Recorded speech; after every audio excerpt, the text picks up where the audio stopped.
Ba'zan odam shunchalik jimgina o'ladiki, atrofdagilar uning ketganini emas, o'zlarining qolganini his etadi. Shifoxonaning oq devorlari hech kimni tanlab ko'rmagan. Ular shunchaki oq, sovuq, beparvo, abadiy oq. Salim aka o'sha devorlardan biriga ko'zi tushganda, hayotida birinchi marta hech narsa o'ylagisi kelmadi. Na farzandlar, na o'tgan yillar, na xotinining yuzi, hech narsa. Faqat shu oqlik, faqat shu jimlik. Doktor Hamidov palatadan chiqib kelganida 4 ta farzand yo'lakda turardi. Bahrom devorga suyanib, qo'llarini ko'ksiga qo'yib olgan. Bu uning hamma narsa nazoratimda qiyofasi edi. Shohruh stulda o'tirar, oyoqlarini bir-biriga urib, qayoqqadir qarab turardi. Davron burchakda, lab ustini tishlagan ko'yi, ko'zlarida narsa bor edi. U narsa odatda faqat bolalarda bo'ladi. Ammo u yoshi 38 ga yetgan bo'lsa ham hali yo'qotmagan edi uni. Aziza esa yig'lardi. Jim yig'lardi, og'iz ochmay, ovoz chiqarmay, faqat ko'z yoshlari iyagidan tomchilab tushardi. Doktor to'xtadi. Biz qo'limizdan kelgan hamma ishni qildik, dedi u. Sizlarga sabr tilayman. Shundan keyin jimlik bo'ldi. Aziza birinchi dada deb yubordi. Ovoz emas, nafas. Davron devorga suyanib qoldi. Shohruh o'rnidan turdi, keyin yana o'tirdi. Qayerga borishni bilmadi. Bahrom esa boshini ko'tardi. Doktorga qaradi va hujjatlar qayerda rasmiylashtiriladi dedi. Doktor bir zum to'xtadi, keyin javob berdi. Aziza akasiga qaradi. Bahrom uning nigohini sezmadi yoki sezishni istamadi. Salim aka kasalxonaga tushgan kundan boshlab 19 kun yotdi. 19 kun davomida farzandlari navbatma-navbat kelishdi. Navbatma-navbat bu so'z aniq edi. Biri ketmasa, ikkinchisi kelmadi. Hech qachon ikkalasi bir vaqtda bo'lmadi. Go'yo bu ham kelishuv edi. Aytilmagan, yozilmagan, lekin hammaga ma'lum kelishuv. Bahrom odatda kechqurun kelardi. Ish soatlaridan keyin. 15, ko'pi bilan 20 daqiqa. Stulga o'tirmasdi. Karavot yonida turar. Qo'li bilan temir to'siqni ushlab, "Qanaqasiz dada?" derdi. Salim aka yaxshi derdi. Bahrom mayli derdi. Keyin telefoni jiringlardi. Keyin chiqib ketardi. Shohruh kamroq keldi. Bir marta keldi, 2 soat o'tirdi. Lekin o'sha 2 soatda gapirmadi, faqat o'tirdi. Salim aka o'g'lining yuziga qaradi. Qarindi. Shohruhning nimasidir o'zgargandi, lekin nimasi ekanini aniqlay olmadi. Ko'zlarimi? Yo'q, ko'zlari o'sha. Og'irligimi? Balki.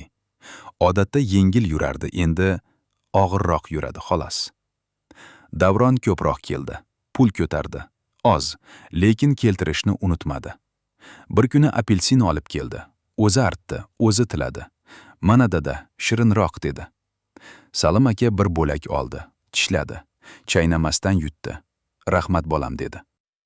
Davron ishshaydi, o'sha bolalarnikidek iliq iljayish bilan. Aziza har kuni keldi. Kelib ko'z yosh to'kdi, kelib duo qildi, kelib otasining qo'llarini siladi. Bir marta tungi soat 10 da kelib, erta tongda ketdi. Eri Kamol unga hech narsa demadi, balki dedi, lekin biz bilmaymiz. Aziza hech narsa aytmadi. 19-kuni Salim akaning nafasi qiyinlashdi. Hamshira yugurdi. Doktorlar kirdi. Farzandlar yo'lakka chiqdi. Shu yo'lakda oq devorlari bilan, mum hidi bilan, uzoqdan kimningdir yig'lagan ovozi bilan ular oxirgi marta bir joyda turishdi. "Janozani qayerdan o'tkazamiz?" dedi Bahrom. Doktor chiqib ketganidan 5 daqiqa o'tgan edi. Aziza hali yig'lardi. Shohruh boshini ko'tarmadi. Davron: "Buni keyinroq gaplashamiz aka", dedi. "Keyinroq nima?" Bahrom unga qaradi. "Hamma narsa oldindan aniq bo'lishi kerak. Tartibsizlik kerak emas." "Tartib", dedi Aziza past ovozda. "Hozir tartib haqida gapiryapsiz. Gapirmay nima qilay? Kim o'ylaydi bularni?" "Dadamiz hali..." Aziza to'xtadi. "Hali sovimagan." "Bilaman." Bahrom ovozini pasaytirmadi, lekin gapining tezligini kamaytirdi. Shuning uchun hozir o'ylaymiz. Yo'lakda birov o'tib ketdi. Oq xalatli, shoshib. Hech kim unga qaramadi. Menim uyimda o'tkazamiz deyishsa, dedi Shohrux birdan. Men rozi emasman. Kelin yaqinda tug'adi, bu ahvolda. Hech kim sening uyingni aytgani yo'q, dedi Davron. Bilaman, lekin aytib qo'yyapman. Yana jimlik. Davron derazaga qaradi. Tashqarida quyosh botib borardi. Osmon sariq qizil edi. Shifoxona hovlisida ikkita chol nimanidir gaplashib o'tirardi. Davron o'yladi. Ular ham kasalmi yoki keluvchilarmi? Bilmadi. Menim uyimdan chiqaramiz, dedi u. Sening uyingmi? Bahrom qoshini ko'tardi. 8-qavat, lift tor. Tobut qanday chiqadi? Yo'l bor, odamlar topiladi. Mening uyim kengroq, dedi Bahrom. Keyin to'xtadi. Go'yo o'zi aytgan gapni eshitdi. Go'yo o'z ovozini tanishga bir zum kerak bo'ldi. Lekin nima? Aziza akasiga to'g'ridan-to'g'ri qaradi. Bahrom qo'llarini yechdi, ko'ksidan oldi, yon cho'ntagiga soldi. Lekin yaqinda to'y bor, qizimning to'yi, sana belgilangan. Mehmon do'stlarimiz, qudalar hammaga aytilgan. O'sha kunlarga uy bo'yab bezab qo'yishim kerak edi aslida. Agar hozir o'lik chiqsa, dedi Aziza. Bahrom javob bermadi. To'g'ri aytayapsizmi? Shu o'ylab turganingiz shumi? Men faqat haqiqatni gapiryapman. Haqiqat. Aziza ko'z yoshlarini artdi. Birinchi marta qo'li bilan artdi, to'xtab. Dadamning jasadi hali iliq, aka. Hali iliq. Yo'lakda yana birov o'tdi. Bu safar hamshira edi. Qo'lida bir narsa ko'tarib. Ular unga yo'l berishdi. Bahrom to'g'rilandi. Yelkalarini kerdi. Odati shu edi. Muhim gap aytishdan oldin shunday qilardi. Men aytamanki, u sekin, aniq gapirdi. Har bir so'zni joyiga qo'yib. Mar uyimdan kelin chiqadi. Davron unga qaradi. O'lik chiqmaydi. Aziza boshini egdi. Shohrux derazaga qarab qoldi. Tashqarida quyosh botib bo'lgan edi. Osmon endi kulrang edi. Na qizil, na qora. O'rta bir rang. Hech narsa emas. Yo'lakda 3 lampa yonib turardi. Bittasining nuri titrardi. Uzatib, qaytib. Hech kim e'tibor bermadi. Salim akaning palatasi yopiq edi. Ichkaridan hech ovoz chiqmasdi. Bu o'sha kecha edi. Bir oila o'z otasini yo'qotgan kecha. Lekin yo'qotishning og'irligini hali hech kim his etmagan edi. His etish uchun vaqt kerak. His etish uchun yolg'izlik kerak. Ular esa hali yo'lakda turishardi. 4tasi. Bir-biridan uzoq, bir-biriga yaqin. Bahromning so'zi havoda qoldi. O'lik chiqmaydi. Devor unga javob bermadi. Devor hech qachon javob bermaydi. U shunchaki oq, sovuq, abadiy oq. Tobut ko'chada. Shahar uyg'onib ketganda ham ba'zi narsalar uxlayveradi. Uyat shulardan biri. Soat 7da Davronning uyidan tobut chiqdi. Yo'q, bu gapni to'g'rilab aytish kerak. Tobut Davronning uyidan chiqmadi. Tobut Davronning uyiga ham kirmadi.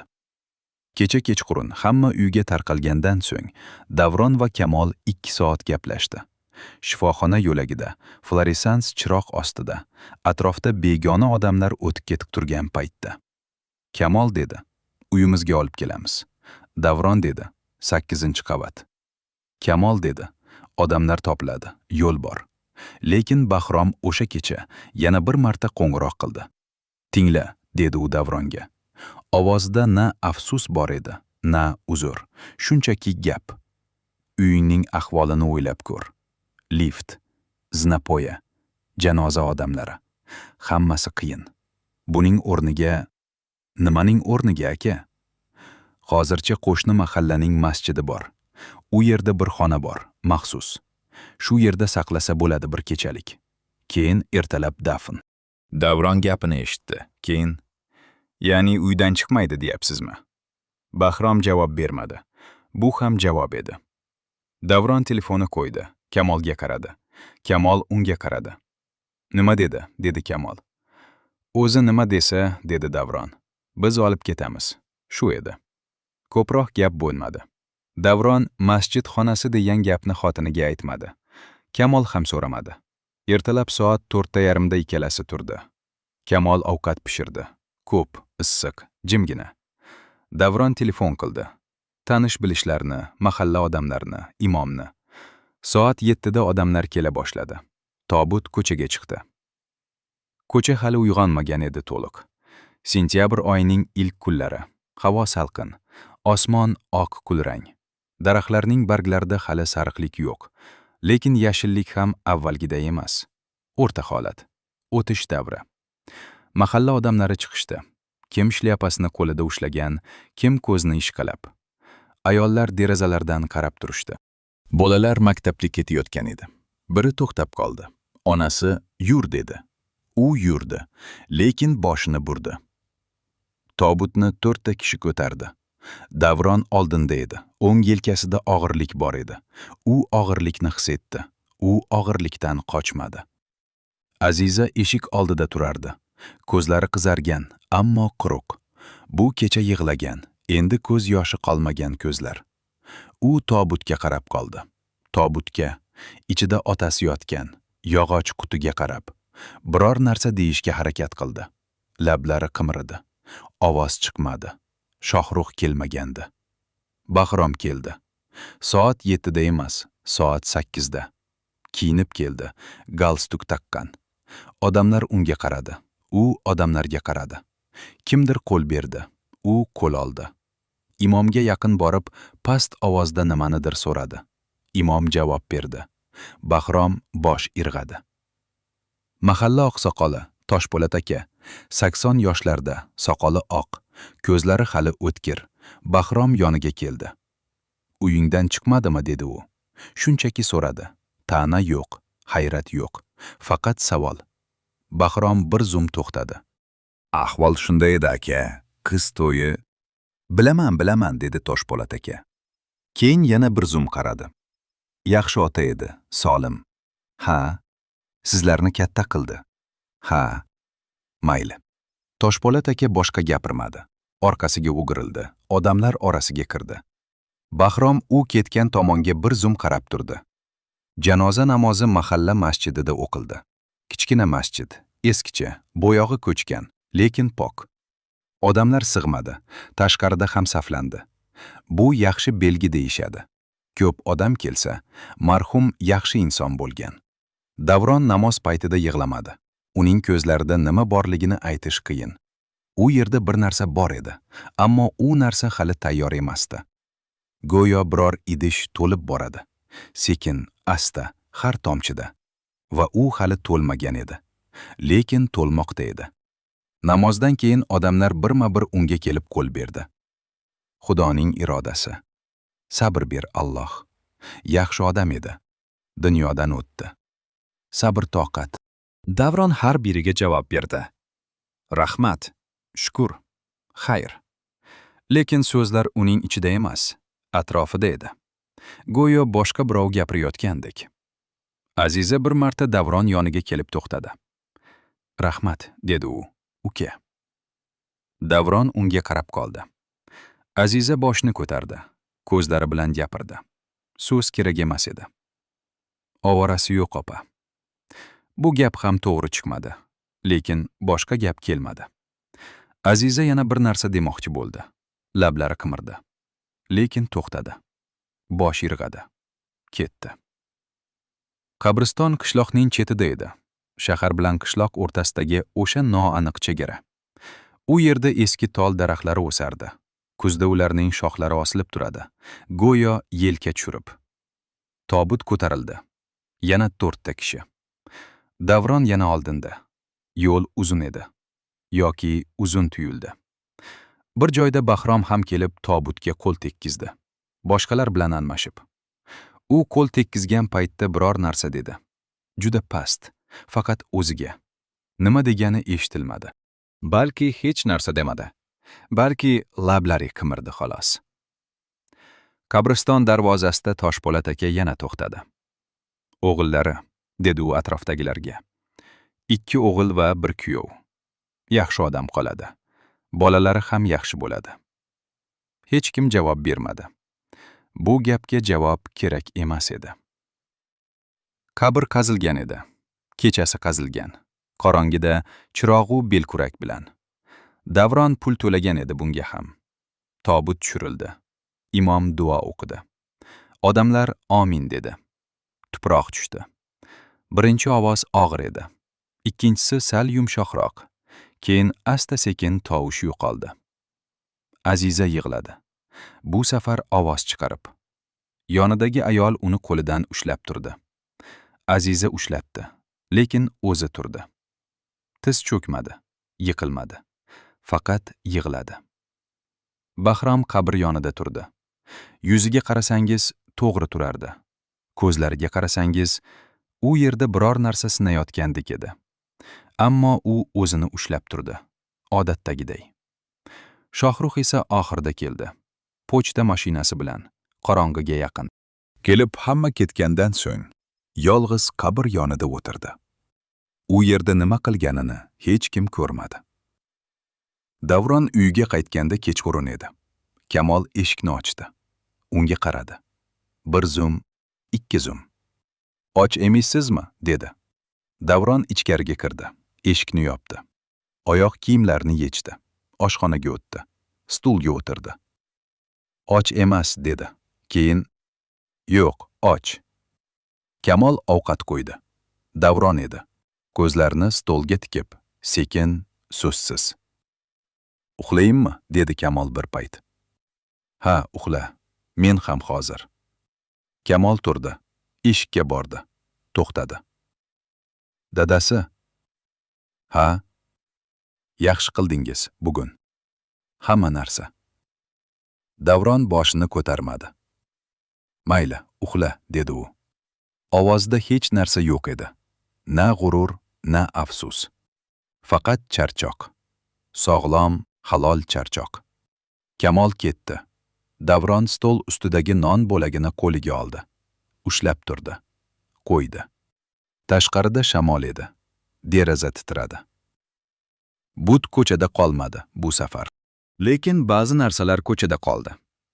Aytilmagan gaplar, ko'rilmagan ko'z yoshlari, berilmagan qo'llar.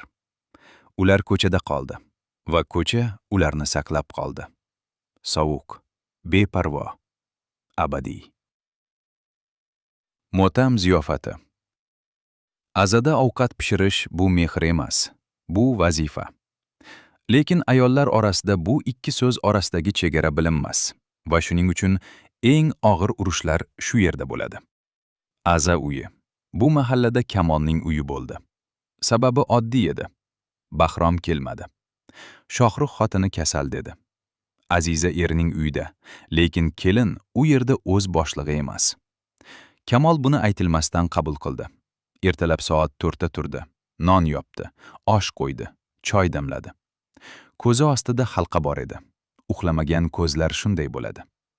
Lekin u shikoyat qilmadi. Hech kimga hech narsa demadi.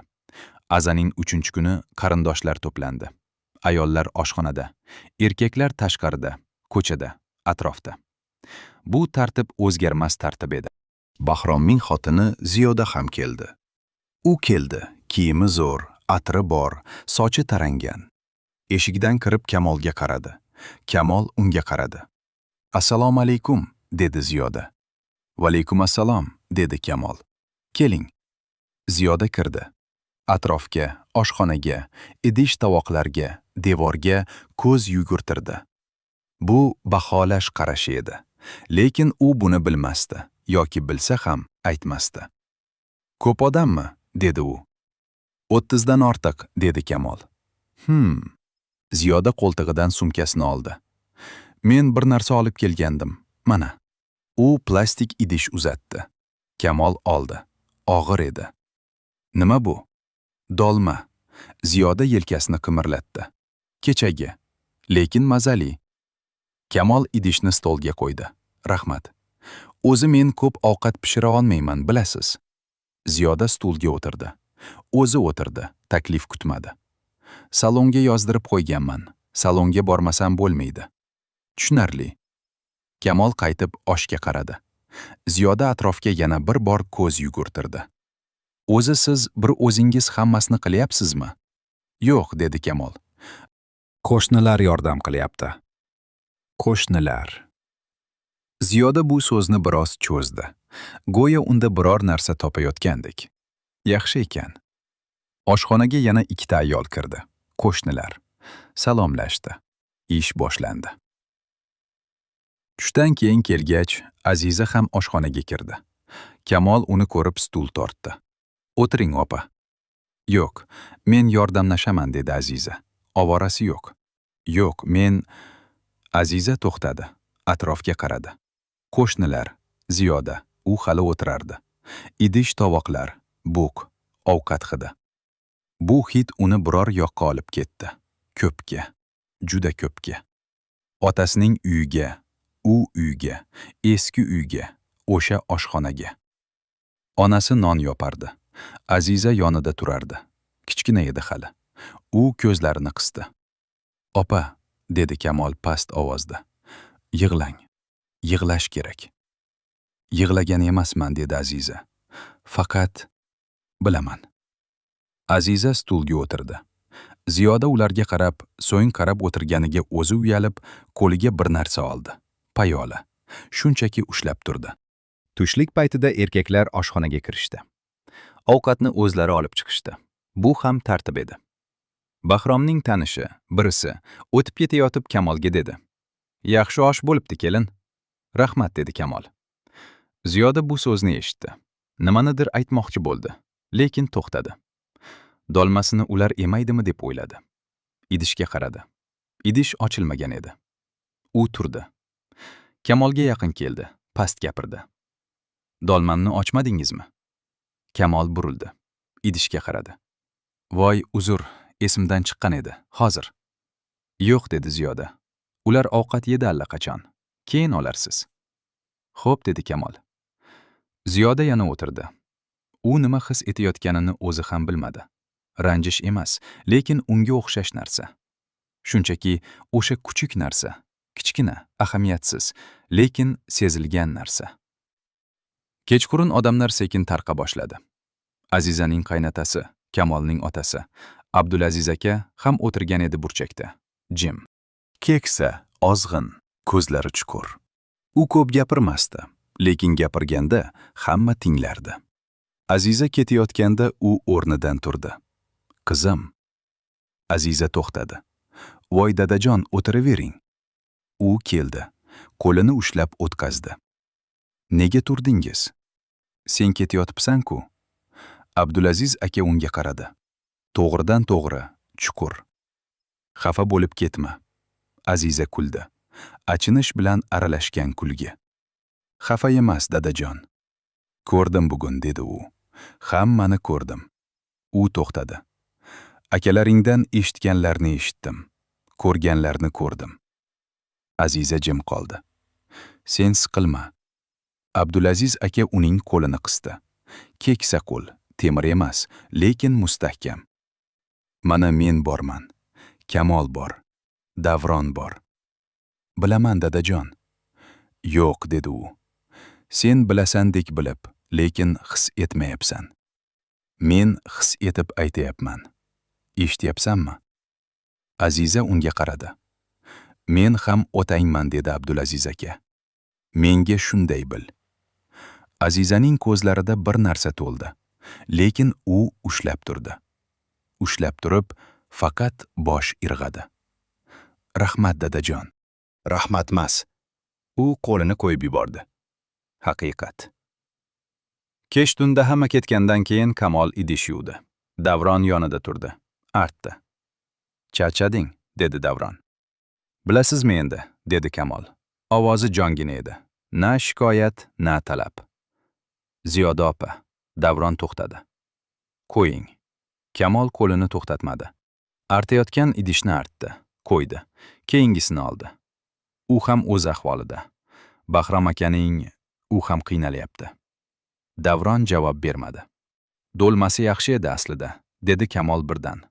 Davron kuldi. To'satdan, kichkina, ammo haqiqiy kulgi. Nega kuldingiz, dedi Kamol. Ammo u ham ishshaydi.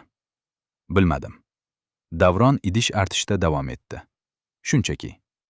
Tashqarida shamol edi. Deraza titradi. Lekin oshxona issiq edi. Bug' bor edi hali. Ovqat hidi bor edi hali. Ikkala odamning nafasi bor edi. Bu ham bir nima edi. Azada eng og'ir narsa ovqat emas, gul emas, yig'i ham emas. Azada eng og'ir narsa kimning qo'li ko'proq ishlayotganini hisoblash va bu hisob hech qachon teng chiqmasligini bilish. Lekin ba'zi uylar borki, ovqat pishirganda faqat hisob emas, boshqa narsa ham bor. Shu boshqa narsani ifodalab bo'lmaydi.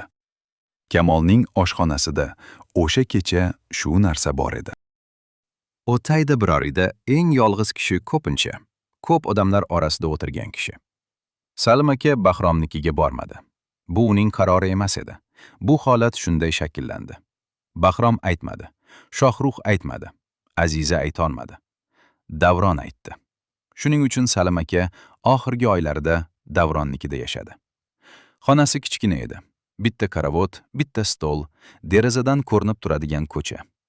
Ertalab choy hidi kirardi, Kamol damlardi. Kechqurun ovqat hidi kirardi, Kamol pishirardi. Salim aka esa o'rtada o'tirardi. Bu ikki hidning o'rtasida, bu ikki vaqtning o'rtasida. Bir kuni ertalab yirik noshtonadan oldin Salim aka o'zining eski fotosuratlarini oldi. Sumkasining tagida saqlab yurardi. Qalin konvert, sariq bo'lib ketgan. Ochdi. Birinchi surat to'y rasmiy, siyoh qora oq. U 18 yoshda, xotini Mohira 16 da. Mohira kulayapti. Butun yuz kulayapti. Faqat lablar emas, ko'zlar ham, yuz bo'yi ham. Salim aka kulib turibdi. Lekin bu kulgi boshqacha. Bu kulgi birov aytganda kuladiganlarning kulgi. Kul deyildi, kuldi. U shu rasmga uzoq qaradi. Mohira dedi u ichida. Ovoz chiqmadi. Ikkinchi surat bolalar bilan. Bahrom 12 yoshda bo'lsa kerak. Shohruh 8 da, Davron 5 yoshda. Hali qaddini to'la tiklab tura olmaydi. Opasiga yopishib turibdi. Aziza 10 yoshda. Rangi qorachadan kelgan, sochi o'rib qo'yilgan. Mohira ularni quchib olgan. Salim aka chetda turibdi. Odatdagidek chetda. Go'yo u oilaning bir tomoni emas, guvoh. Bu rasmni ham ko'rdi. Ko'rdi va o'yladi. O'sha kuni nima bo'lgan edi? Qaysi kun edi? Nima sababdan suratga tushishgan edi? Eslay olmadi. Konvertni yopdi.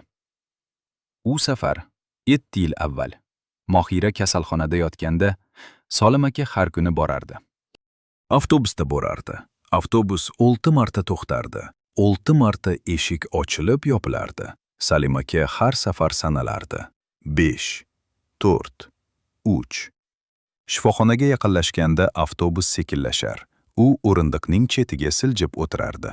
Kasalxona yo'lagida u kutardi. Ko'p kutdi. Bir kuni 6 ta soat kutdi. Doktorlar biror narsa qilyapti, chiqmaydi deb aytishdi. U o'tirdi. O'tdi. O'rindiq qattiq edi. Belidan og'ridi. O'tirdi.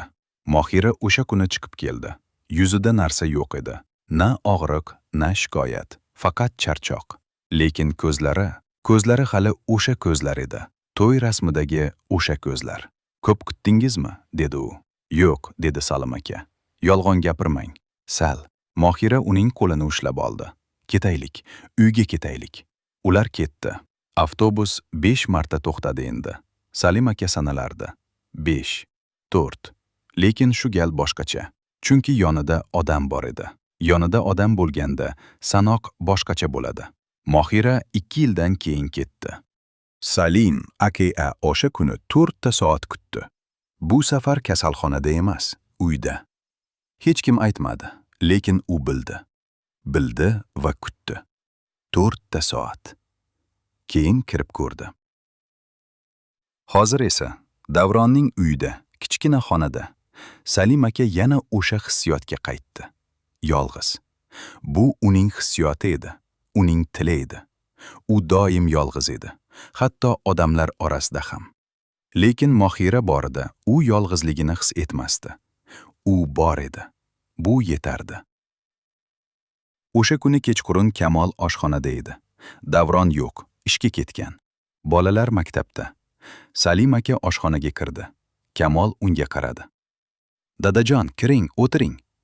Bolam, dedi u. Bir narsa so'ramoqchi edim. Nima ekan? Nonushta. U to'xtadi. Ertalab men nonushta qilganim yo'q. Kamol unga qarab qoldi. Nima? Voy dadajon, nega aytmadingiz? Sen shoshayotgan eding. Ko'rdim. Aytmadim. U stulga o'tirdi. Lekin hozir qornimdagini toshadi. Diabet bor menga, bilasanmi? Bilaman. Kamol allaqachon stol yonida edi. Hozir, kechir dadajon, Bolam, dedi Solim aka. Kechir emas. Shunchaki ayt. Qachon bo'lsa bo'ladi. Kech emas. Kechkisi ham kelmaydi. Faqat aytgin. Kamol non oldi. Pishloq oldi. Choy damladi. Solim aka tomosha qildi. Bolam, dedi u. Ha dadajon? Davronim yaxshi bola. Kamol biroz to'xtadi. Keyin, ha dadajon? Siz ham... Solim aka to'xtadi. Siz ham yaxshi kelinsiz. Bu gap unga qiyin chiqdi. Emas, gap oson edi. Lekin bu gapni oldin ko'p marta aytish kerak edi. Aytmadi. Endi aytayotgandi va bu endi qo'shimchasi uni o'g'irlashtirdi. Kamolning qo'li bir zum to'xtadi. Keyin davom etdi. Rahmat dadajon. Ular ovqat yeyishdi, jimgina. Tashqarida bolalar o'ynayotgan edi. Ovozlari kirardi. Solim aka o'sha ovozlarni eshitdi. Ko'zini yumdi bir zum. Eshitdi. Keyin non oldi. Tishladi. Mazali edi. Kechqurun uyda yolg'iz qolganda Solim aka derazaga yaqin o'tirdi. Ko'cha ko'rinardi. Mahalla ko'chasi. Tor, daraxtlar yon-yondan. Bir it o'tdi, bir ayol o'tdi, qo'lida xalta. Bir bola o'tdi velosipedda. Salim aka ularni ko'rdi. Keyin ko'zini derazadan olmay, ichida gapirishni boshladi. Mohira. Ko'cha ovozi edi. Devor rangi edi. Yog'iyotgan quyosh edi. Qachon sen ketding, men ham ketganman aslida. Faqat turgan edim. Turgandim, turayotgan edim, hali ham turyapman. Lekin turish boshqa narsa bu. Shu bolalarim borki, ular senga o'xshagan emas.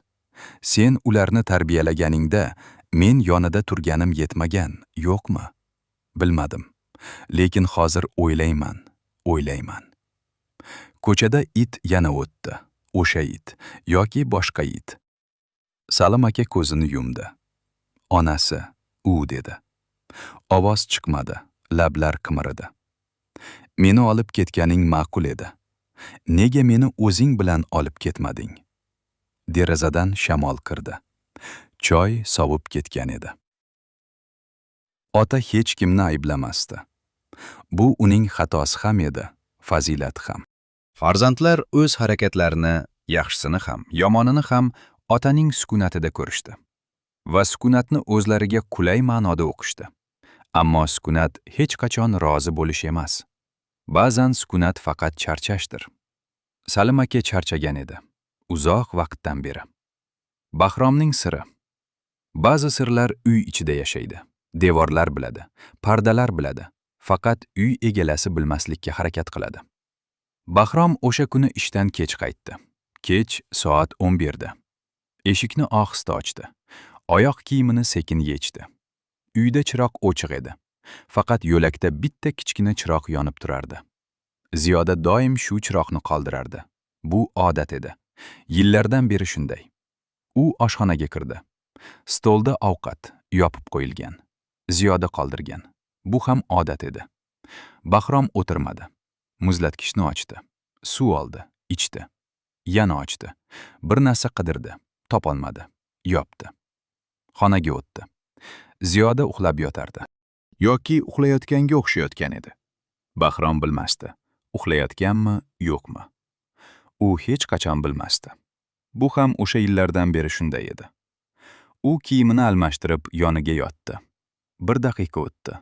2 daqiqa. Qayerda edingiz? Dedi Ziyoda. Ko'zini ochmadi. Ish. Bahromning ovozi tekis edi. Soat 11. Yig'ilish uzayib ketdi. Ziyoda jim qoldi. ko'zini ochmadi. Qaysi yig'ilish kechqurun soat 10gacha bo'ladi, dedi u. Ziyoda, javob bering. Uxla. Bahrom o'girilib yotdi, devorga qarab. Ertaga gaplashamiz. Ziyoda hech narsa demadi, lekin uxlamadi. Bahrom bildi. U uxlaganda nafasi boshqacha bo'lardi. Hozir nafas olayotgan edi. O'lchovli, ataylab o'lchovli. Bahrom ham uxlamadi.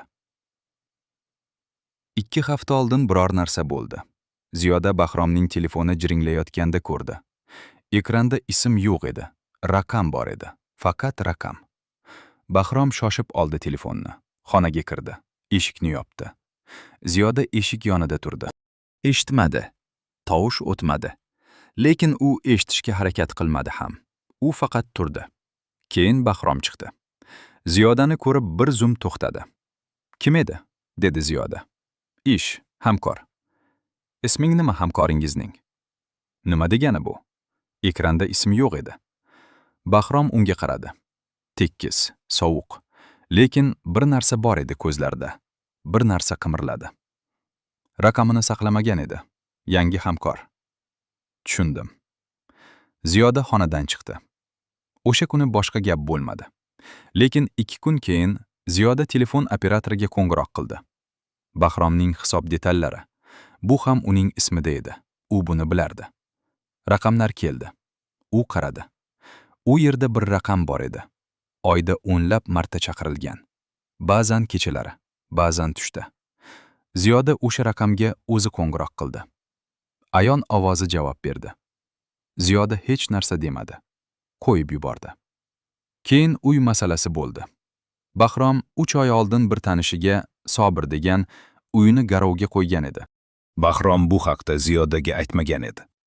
U buni vaqtinchalik deb o'ylagan edi. Bir ish bo'lar, pul keladi, qaytarib oladi. Lekin ish bo'lmadi. Pul kelmadi. Sobir 2 odamni yubordi. Ular keldi. Bir kuni tushda. Ziyoda uyda yolg'iz edi. Eshikni qoqishdi, kirishdi. Kirishdi emas, Ziyoda ochdi. Ular kirdi. 2 baland bo'yli, yuzlari tekis. Bahrom aka uyda yo'qmi? Dedi biri. Yo'q, nima kerak? Ziyoda eshikni to'smadi, lekin orqasi bilan turdi. Bahrom akaga aytib qo'ying, Sobir aka kutyaptilar. Muddat o'tdi. Uy hujjatlari. Qanday hujjatlar? Odam biroz to'xtadi. Keyin sherigiga qaradi. Keyin Bahrom aka biladi, aytib qo'ying. Chiqib ketdi. Ziyoda eshikni yopdi. Orqasini eshikka tirab turdi. Biror narsa, uning ichida biror narsa singan edi. Ovoz chiqargan edi. Kichkina, past, lekin shu narsa singan edi. O'sha kecha Bahrom kelganda Ziyoda kutib o'tirdi. Chiroqni o'chirmagandi. Bahrom kirib uni ko'rdi. To'g'ri o'tirgan, qo'llari tizzasida. Bahrom to'xtadi. Tinchlikmi? O'tiring. Bahrom o'tirdi, lekin stulga, uzoqroqqa. Bu ham odat edi. Ziyoda o'tiring desa, u yaqin o'tirmasdi. U ham bilardi buni, lekin o'zgartirmagan edi. Bugun 2 odam keldi, dedi Ziyoda. Bahrom hech narsa demadi. Lekin qo'llari tizzasiga qo'yildi. Uy haqida, garov haqida. Ziyoda, uyimizmi garovda? Bir muddat, vaqtinchalik. Vaqtinchalik necha oy? Hal qilaman. Qachon? Ziyoda, bu murakkab. Sen tushunmaysan. Men tushunmayman. Ziyoda unga qaradi. Ovozida na qichqiriq bor edi, na yig'i. Bu ovoz yanada qo'rqinchli edi, chunki u tekis edi. Mutlaq tekis. To'g'ri, men tushunmayman. Chunki siz menga aytmadingiz. Bahrom javob bermadi. Va o'sha ayol ham. Ziyoda to'xtadi. O'sha raqam. Men qo'ng'iroq qildim. Xonada bir narsa o'zgardi. Havo emas, rang emas, biror ko'zga ko'rinmas narsa. Ziyoda, gapirmang. U o'rnidan turdi, sekin. Siz hech narsa deyman-ku. Siz hech narsani to'g'ri deyman-ku. U xonaga qarab yurdi. Men uxlayman. To'xta. Nima? Bahrom unga qaradi. U o'z xayolida nimanidir aytmoqchi edi. Ziyoda bildi buni. U har doim nimanidir aytmoqchi bo'lardi, so'ngra aytmasdi. Bu yillar davomida shu edi. Hamma narsani to'g'rilaman, uy masalasini, hammasi. Ziyoda unga qaradi. Uyimizni qaytarib olamiz. Siz bilan bolalar. Hammasini to'g'rilaman. Bahrom: ha, siz hammasini to'g'rilashingizga ishonganman. Ziyoda bir zum to'xtadi. Ko'p yil ishondim. Ko'p yil kutdim. Ko'p yil tushunmagan bo'ldim. Ko'rmagan bo'ldim. Bilmagan bo'ldim. U nafas oldi. Lekin men ko'rdim. Endi ko'rdim. Ziyoda: meni boshqa ko'rmaysiz, dedi Ziyoda. Chiqib ketdi. Bahrom o'sha uyda yolg'iz qoldi. O'sha kursida, o'sha xonada, o'sha chirog'i ostida. U o'tirdi, uzoq o'tirdi. U o'yladi. Bu nima? Bu holat nima? Uy yo'q, garovda. Ziyoda ketmoqchi. Ota vafot etdi. Tobut ko'chada qoldi. Va u bu zanjirda qayerda edi? U o'ylab ko'rdi. Topishga harakat qildi. Topa olmadi. U bolaligi haqida o'yladi. Birinchi marta ko'p yildan keyin. Ota dalada ishlardi, ona uyda. Bahrom katta edi, katta o'g'il. Bu unga maqtov edi, lekin bu unga yuk ham edi. Sen katta o'g'ilsan. Bu gap uning qo'lidan ko'p narsani olgan edi va u bilmasdan bergan edi. Bir kuni 12 yoshda Bahrom maktabda biror narsani yodlolmadi. Imtihon. Uyga keldi, aytdi. Otasi unga qarab dedi: qaytadan o'qigin, ertalabgacha yodla. Bu edi. Boshqa gap yo'q edi. Na nima bo'ldi, na qiyin bo'lsa yordam beraman. Faqat qaytadan o'qi. Bahrom o'qidi, yodladi. O'tdi imtihondan. Lekin biror narsa, o'sha kuni biror narsa o'sha qaytadan o'qi gapida qoldi va u hech qaytmadi. Bahrom stuldan turdi, oshxonaga o'tdi. Ovqatni ochdi. Sovigan edi. Shu holida edi. Vilkani oldi. 2-3 marta ko'tardi. Qo'ydi. Derazaga yaqin keldi. Ko'chaga qaradi. Ko'cha bo'sh edi. Kechqurun edi. Hech kim yo'q. Bitta chiroq yonardi, uzoqda, burchakda. U o'sha chiroqga qarab turdi. Ichida biror narsa aytmoqchi edi. Ammo nima aytishini bilmasdi.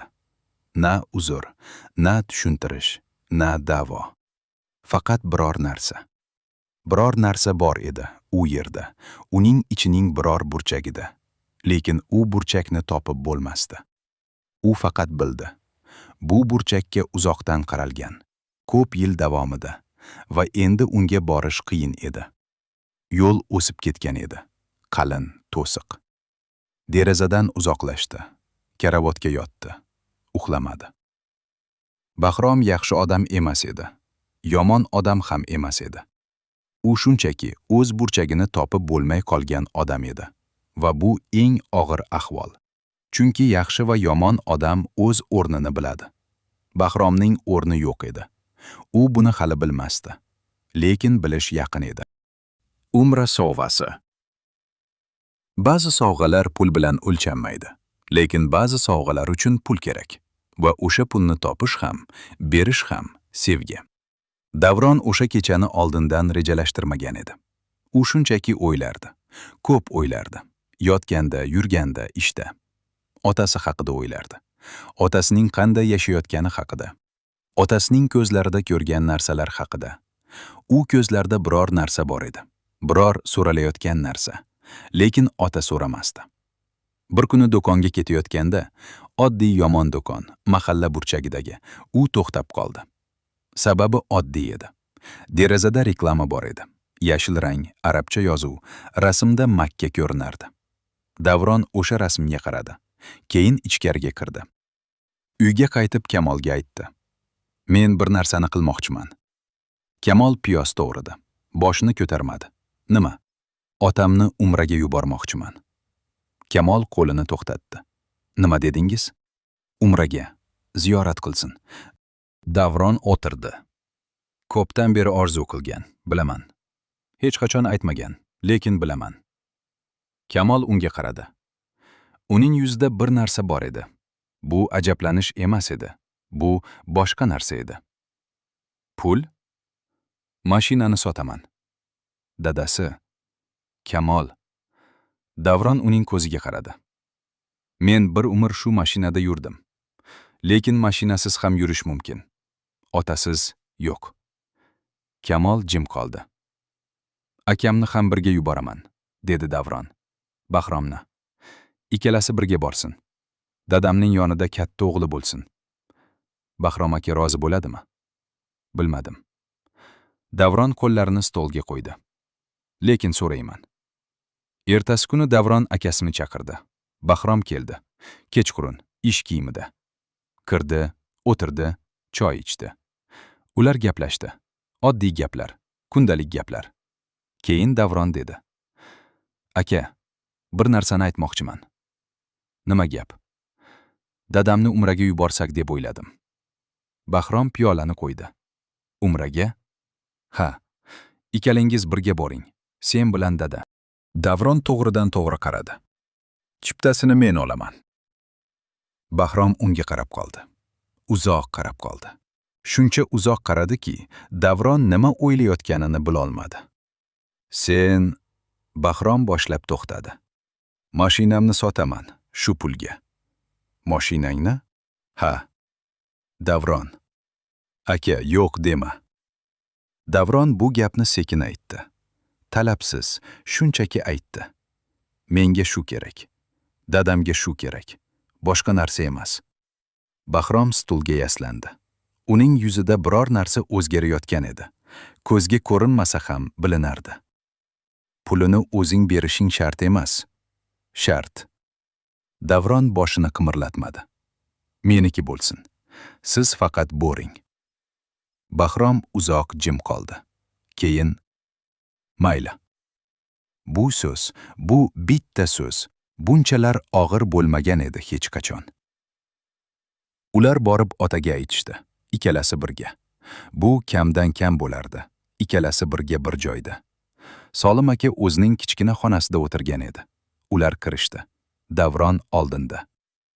Dada, dedi Davron. Sizga sovg'amiz bor. Salim. Aka ularga qaradi. Davronga, Bahromga, yana Davronga. Qanaqa sovg'a bo'lam? Davron sumkasini ochdi. Konvert oldi. Yo'l hujjatlari, chiptalar. Uzatdi. Salim aka oldi. Konvertni ochdi. Qaradi. Ko'zlariga chiptaning yozuvi tushdi. Makka al-Mukarrama. U o'sha ikki so'zni o'qidi. Yana o'qidi. Ko'z yoshlari. Hech kimdan so'ramasdan, hech kimni kutmasdan chiqib keldi. Salim aka bu yoshni yashirmoqchi bo'lmadi. U keksa edi. Yashirish uchun kuchi yo'q edi. Yoki yashirish kerak deb o'ylamadi. U faqat o'sha chiptaga qaradi. Ko'zidan yosh oqdi. Dada, dedi Bahrom. Ovozi, Bahromning ovozi. Bir zum boshqa edi. Bir zum u bola edi. 12 yoshli bola. Imtihondan qaytayotgan bola.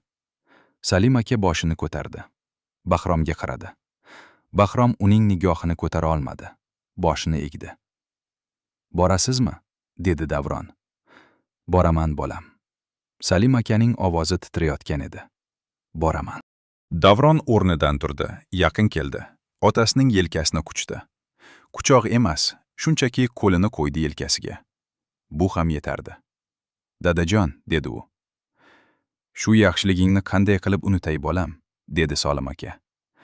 Ovozda kuch yo'q edi, lekin ma'no bor edi. Og'ir, to'la ma'no. Kechqurun Kamol va Davron yolg'iz qolishdi.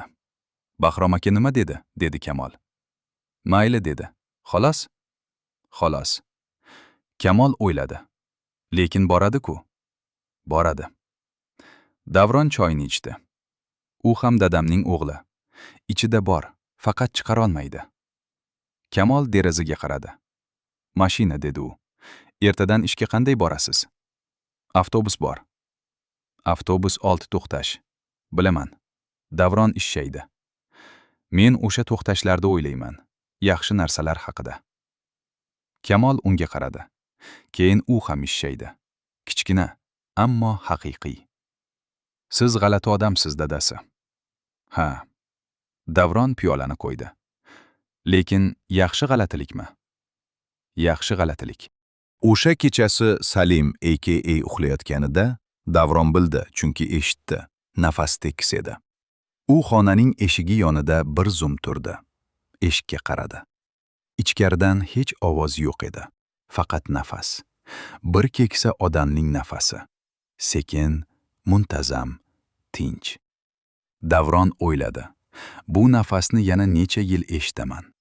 Bilmadi. Hech kim bilmaydi. Lekin bugun eshitilayotgan edi. Bu yetardi. U xonasiga qaytdi. Salim aka o'sha kechasi birinchi marta, Mohira ketganidan keyin birinchi marta tush ko'rdi. Tushida Makka edi. U Kaobani ko'rdi. Uzoqdan, lekin ko'rdi. Atrofida odamlar edi, lekin u yolg'iz emas edi. Tushida yonida birov bor edi. Qaramadi kim ekaniga, lekin bildi. Bildi va yurdi. Ertalab uyg'onganida ko'zlari yosh edi. U o'sha yoshni artmadi. Shunchaki yotdi va osmon asta yorishib bordi. Zalq qabulxonasi.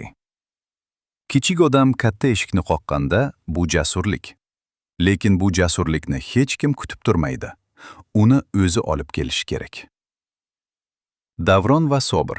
Bu ikki odam maktabdan do'st edilar. 30 yil. Bu muddatda ular bir-biridan pul ham so'rashgan, bir-birini to'ylariga ham borgan, bir-birining dardini ham eshitishgan. Sobir. Bu Bahromning Sobiri emas, boshqa Sobir. Davronning maktab do'sti. To'qimachilikda ishlardi. Kichkina sexsi bor edi. Eski uskunalar, 5-6 ishchi. U ham Davron kabi katta emas, lekin halol. Bir kuni Solim akaning azasidan 2 hafta o'tgandan keyin ular ikkisi bir joyda o'tirishdi. Choyxona. Kichkina mahalla choyxonasi. Devorida eski gazeta rasmlari yopishtirilgan. Sobir dedi: "Men bir g'oya o'ylab yurdim." Davron choyini ichdi. "Qanday g'oya?" "Mening uskunalarim bor, to'qimachilik.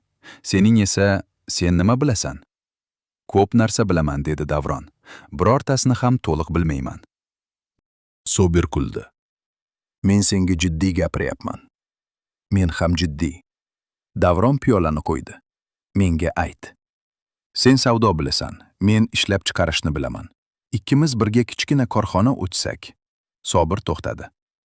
"Lekin boshlash uchun pul kerak, ruxsat kerak, yer kerak. Bularni qayerdan topamiz?"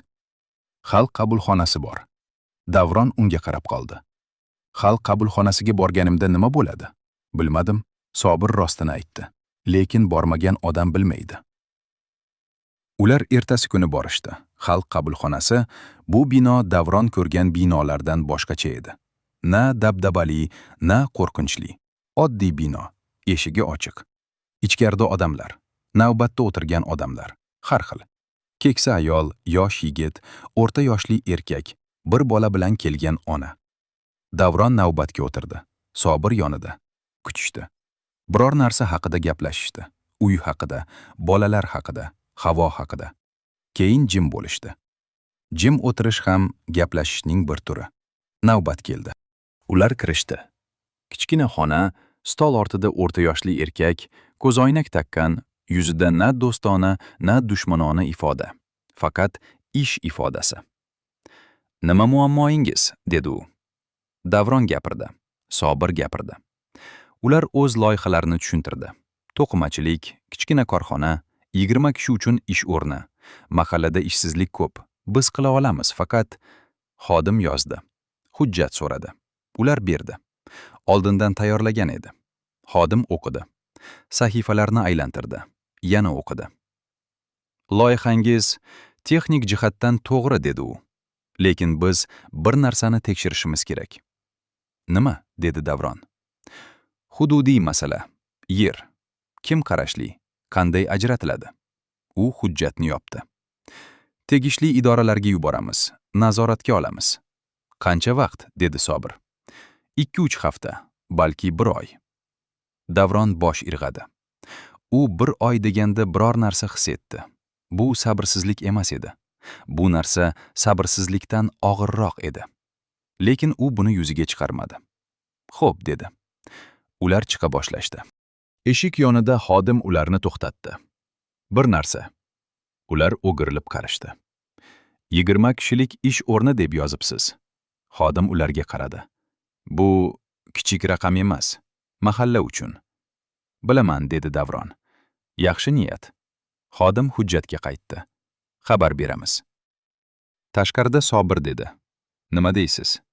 "Kutamiz", dedi Davron. "Ha, kutamiz. Lekin siz ishondingizmi?" Davron osmonga qaradi. Oktyabr edi. Havo salqin, osmon moviy, bitta bulut. "Bilmadim", dedi u. "Lekin kelgandim. Aytdim, hujjat berdim. Endi u yerda birov biladi. Oldin hech kim bilmasdi." Mantiqli. Men ham shunday o'yladim. Ular ketishdi. Avtobus bekatida kutishdi, birgalikda. Avtobus keldi. Ular mindi. Davron derazadan qaradi. Ko'cha o'tib ketardi. Do'kon, daraxt, bola, it, ayol, yana do'kon. "Sobir", dedi u. "Ha? Sen o'ylaysanmi, bu bo'ladimi?" Sobir bir zum o'yladi. "Xudo xohlasa bo'ladi." "Ha." Davron derazadan ko'z olmadi. "Xudo xohlasa." Avtobus to'xtadi. Eshik ochildi.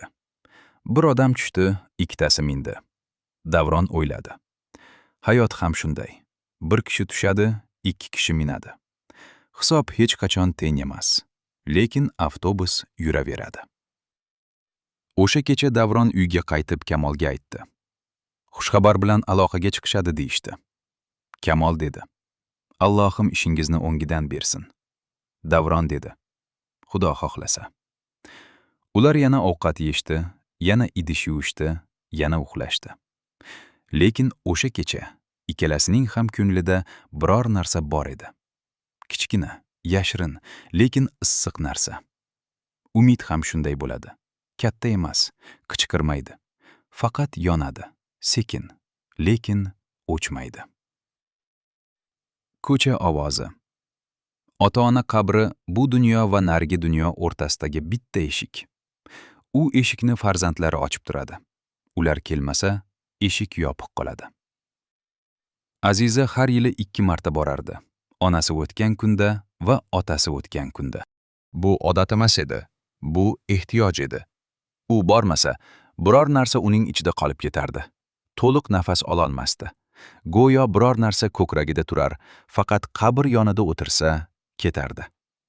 Bu safar onasining o'tgan kuni keldi. Aziza eridan ruxsat so'radi.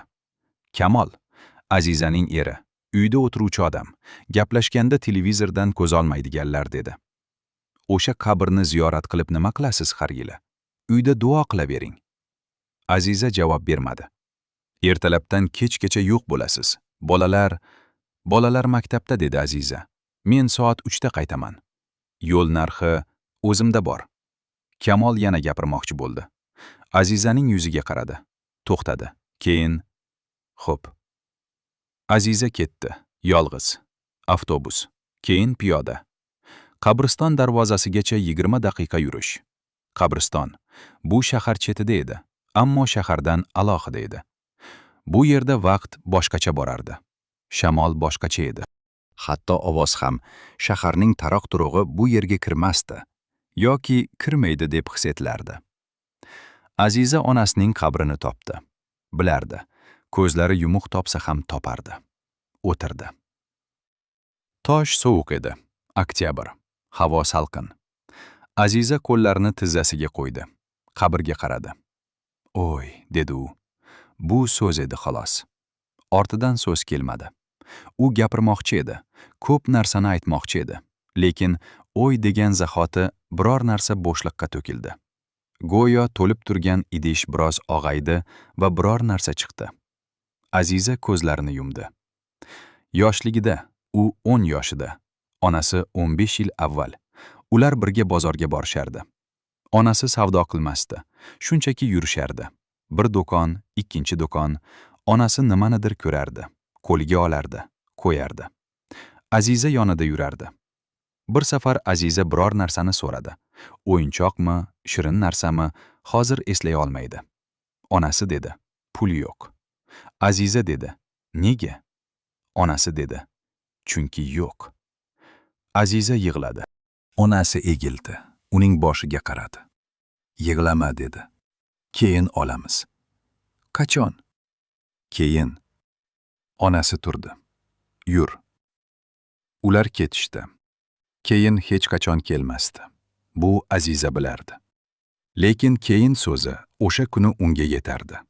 Hozir qabr yonida o'tirgan Aziza o'sha keyinni o'yladi. Hayotda shuncha keyin bor edi. Akalar keyin gaplashamiz dedi. Keyin hech qachon kelmadi. Keyin boraman deyishdi, kelishmadi. Ota keyin yaxshi bo'ladi dedi va u vafot etdi. Lekin onaning keyini, o'sha keyini boshqacha edi. U keyin dedi va yo'q bo'ldi. Lekin u ketganda biror narsa qoldirdi. O'sha keyin hissiyoti. Bu hissiyot hali Azizada bor edi. Oy, dedi Aziza yana. Men keldim. Shamol edi. Daraxt shoxlari qimirladi. Akalarim, u to'xtadi. Akalarim yaxshi emas. Lekin sen bilarding, shundaymi? Sen doim bilarding. U qo'lini toshga qo'ydi. Bilarding va bardosh qilarding. Men ham bardosh qilaman. Lekin og'ir. Sen bilarding o'g'irligini ham. Qabriston bo'sh edi. Hech kim yo'q, faqat u. Dadamning qabriga ham boraman dedi u. Hozir, keyin ketaman. U turdi, kiyimidan chang artdi. Boshqa qabrga, otasining qabriga yurdi. Bu yaqin edi. Otasining qabrida to'xtadi. Otasining toshi yangi edi hali. Yaqinda qo'yilgan tosh. Aziza unga qaradi. Dada, bu so'z, bu bitta so'z. Uning og'zidan chiqishi bilan biror narsa sindi. Pichqigan narsa sinadi, bo'linadi ikki qismga. Azizaning ko'kragida o'sha sinish bo'ldi. U yig'ladi. Bu safar ovoz chiqarib yig'ladi. Hech kim yo'q edi atrofda. Ovoz chiqarishdan qo'rqmasdi. Dada, siz bor paytingizda u to'xtadi. Siz borligingizda men bilmagan ekanman. Bilsam boshqacha qilardim. Tez-tez kelardim. Ko'proq o'tirardim. Ko'proq gaplashardim. Shamol esa edi. Siz doim yaxshi derdingiz. Men so'rasam yaxshi, yana so'rasam yaxshi. Men ham ishonardim. Ishonardim chunki ishongim kelardi. U tiz cho'kdi. Ikki tizzasi ham. Kechiring, dada. Bu so'z ham singan ovoz bilan chiqdi. Men ham kech qoldim. Men ham kech qoldim. Qabriston jimiydi. Faqat uning nafasi eshitilardi. Titrab chiqqan nafas. Ancha vaqt o'tdi. Aziza turdi. Ko'zlarini artdi. Kiyimini qarab chiqdi. Qaytib ketdi. Sekin. Bir oyoq oldinga, keyin ikkinchisi. Darvozada u to'xtadi. Orqasiga qaytib qaradi. Ikki qabr, yonma-yon. Bir-biridan sal uzoq. Kelaman dedi u. Yana kelaman. Darvozadan chiqdi. Ko'cha boshlandi. Gavjum, shovqin, hayot. Aziza shu ko'chaga qadam qo'ydi. Ko'kragida singan narsa u yerda edi hali. Lekin u narsa endi boshqacha og'irdi. Yengil emas, lekin ba'zan og'irlik ham kerak bo'ladi. Og'irlik odamni yerda ushlab turadi. Ota va ona yon-yonida yotar edi. Ular hayotda ham ko'p narsa yon-yonda o'tkazgan edilar. Lekin so'nggi yillarda ular ham, hatto ular ham bir-biridan uzoq edi.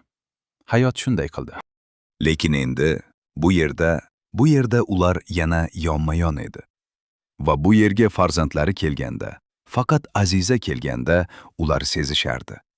Bu haqda kitob yozilmagan, lekin sezishardi. Halokat. Ba'zan hayot odam o'zi tanlagan yo'lni ko'rsatmaydi. Uni yo'ldan olib tashlaydi va o'sha to'xtagan joydan ko'rsin deydi. Shohrux o'sha kuni ishga ketmadi. Sababi oddiy edi. Emas, sabab yo'q edi. Shunchaki ketmadi. Ertalab turdi, kiyindi, eshikka bordi, to'xtadi.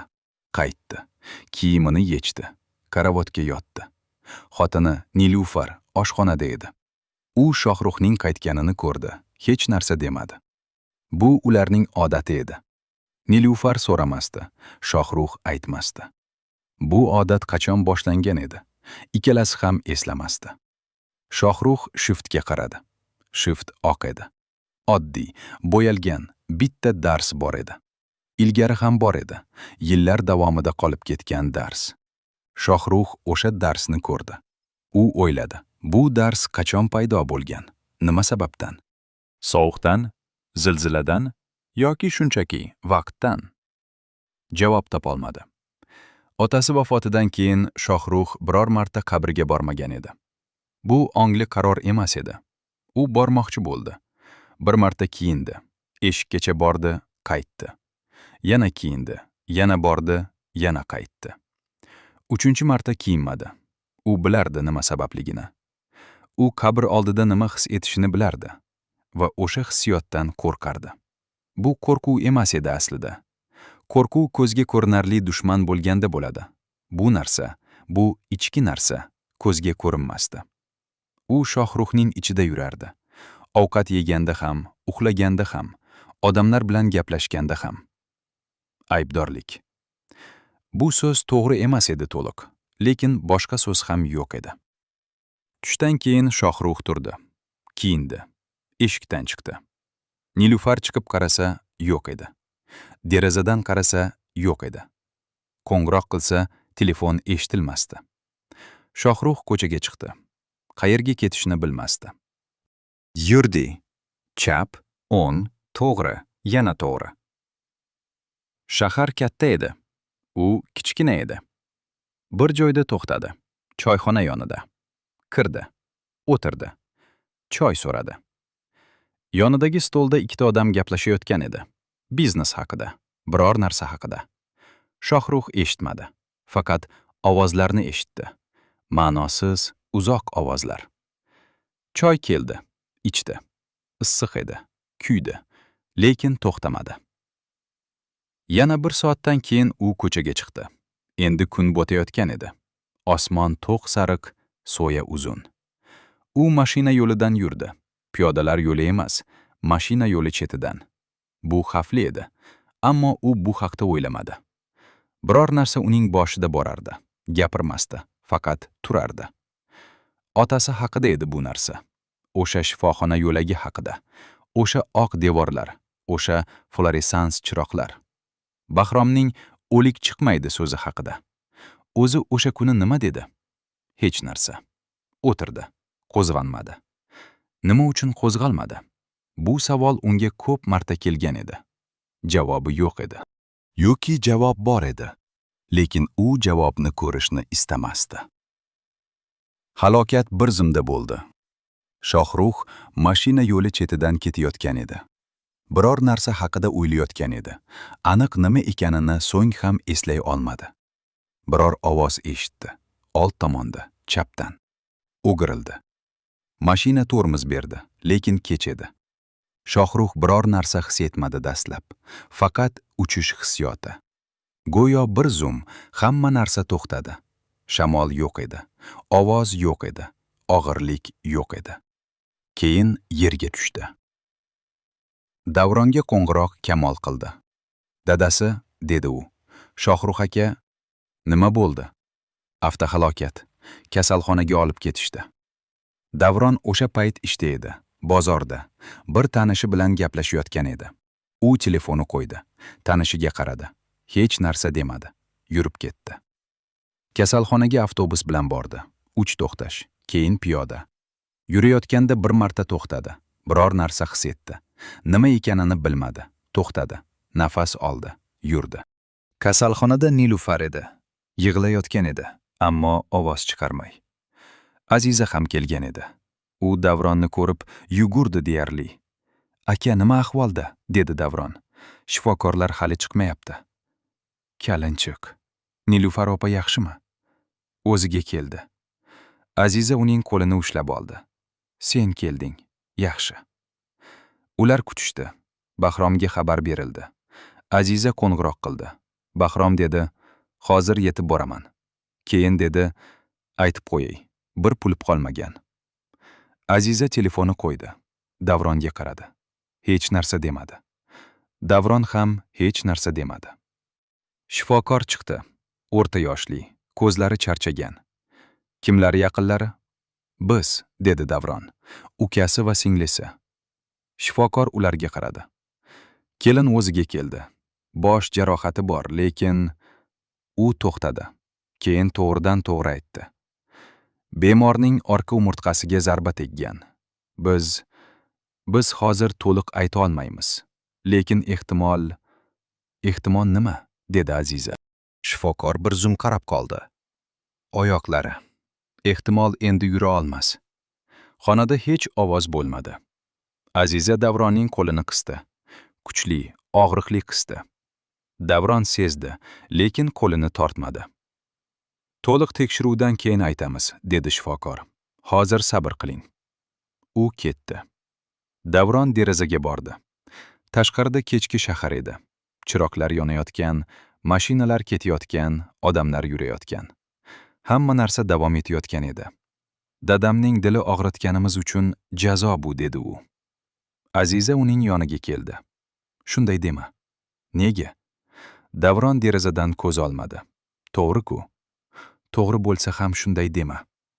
Aziza uning yonida turdi. Chunki sen ham dadamning o'g'lisan. Sen ham. Men boshqa narsalar qildim, dedi Davron. Lekin shu narsani qilmadim. Qaysi narsani? Ko'chada qoldirishni. Aziza jim qoldi. Tobut ko'chada qolmasin deb qancha harakat qildim. Lekin Davron to'xtadi. Lekin tobut ko'chada qoldi shunday ham. Otam hayotida ko'chada qoldi. Men faqat jasadini ko'chada qoldirmadim. Bu gap aytilgandan keyin xonada biror narsa o'zgardi. Aziza ko'z yoshlarini artdi. Uka, dedi u. Sen qilgan ish, hech kim qilmagan ish. Bu yetmaydi. Yetmasada bor. Yo'qdan ko'ra bor yaxshi. Bahrom keldi. Soat 9da. Kiyingan, lekin yuzida biror narsa bor edi. Avvalgidan farqli. U keldi. Davronga qaradi. Azizaga qaradi. Shohruh qanday? Hali tekshirishmoqda, dedi Davron. Bahrom o'tirdi. Stulga. Hamma o'tirgan stullarga. Kasalxona stullariga. U ham o'tirdi. Ular uchta. Aka-uka va singil o'tirishdi. Gapirmasdan. Bu gapirmaslik avvalgisidan boshqacha edi. Bir vaqt Bahrom dedi. Men to'xtadi. Davron unga qaradi. Nima aka? Hech narsa. Bahrom boshini pastga egdi. Hech narsa. Lekin bu hech narsa, bu gal bo'sh emas edi. Kech tunda Nilufar chiqib keldi. Ko'zlari qizargan, ammo yuzida biror narsa bor edi. Qaror. Ba'zan dahshat odamni sindiradi, ba'zan mustahkamlaydi. Nilufarda ikkinchisi bo'lgan edi. Ruxsat berishdi, dedi u. Kirsa bo'ladi. Davron turdi. Men kirmayman hozir, dedi Bahrom. Sen kir, Davron. Davron unga qaradi. Aka, kir, dedi Bahrom. Senga ko'proq muhtoj. Bu gapda biror narsa bor edi. Tan olish edi bu. Kichkina, yashirin tan olish. Bahrom uni ko'p aytmasdi. Davron kirdi. Shohruh karavotda yotardi. Ko'zlari ochiq edi. Shiftga qaragan. Davron yaqin keldi. O'tirdi. Karavot yoniga, stulga. Shohruh unga qarab qoldi. Keldingmi, dedi u. Ovozi bo'sh edi. Na kuchli, na zaif. Bo'sh. Keldim aka. Oyoqlarim. Shohruh gapini tugallamadi. Bilaman. Sezmayman. Shohruh pastga qaradi. Oyoqlariga. Sezmayman ularni. Davron hech narsa demadi. Ba'zan hech narsa demaslik eng to'g'ri narsa. Shohruh yana to'xtadi. Men dadamga bormaslikka sabab yo'q edi. Sababim yo'q edi. Shunchaki bormaslik uchun bahona qidirardim. Aka, jim tur. Bu qattiq aytilmadi, so'rash edi bu. Men gapiraman. Davron jim qoldi. Dadamning oldiga kirmasdim. Kasalxonaga ham kam bordim. Azada ham kam yig'ladim. Shohruh shiftga qaytdi. Men o'ylar edim, bu kuchlilik. O'ylar edim. Kuchli odam yig'lamaydi.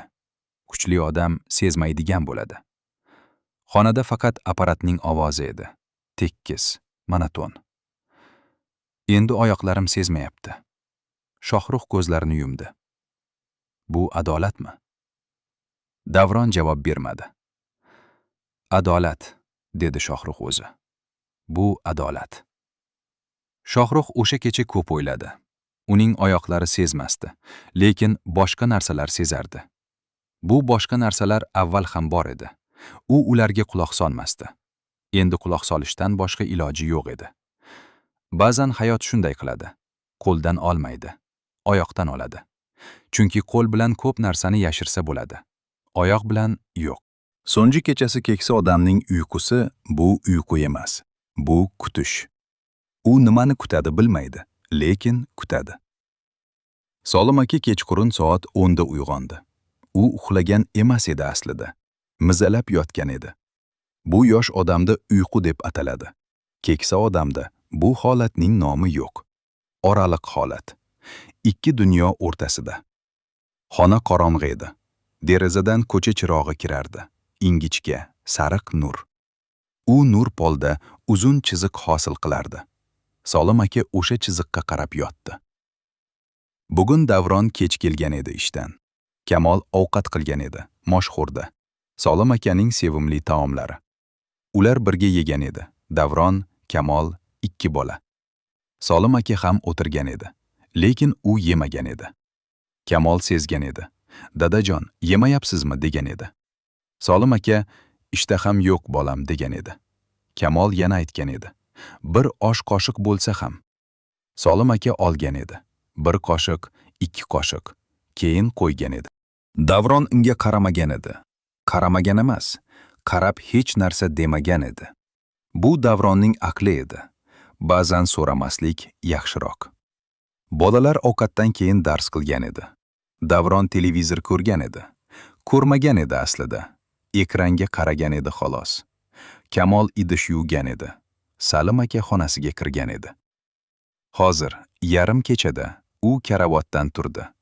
Oyoqlari og'riyotgan edi. Bu yangilik emas edi. Oyoqlari ko'pdan beri og'riyotgan edi. Lekin bu kecha og'riq boshqacharoq edi. Chuqurroq, go'yo suyak ichidan kelayotgandek.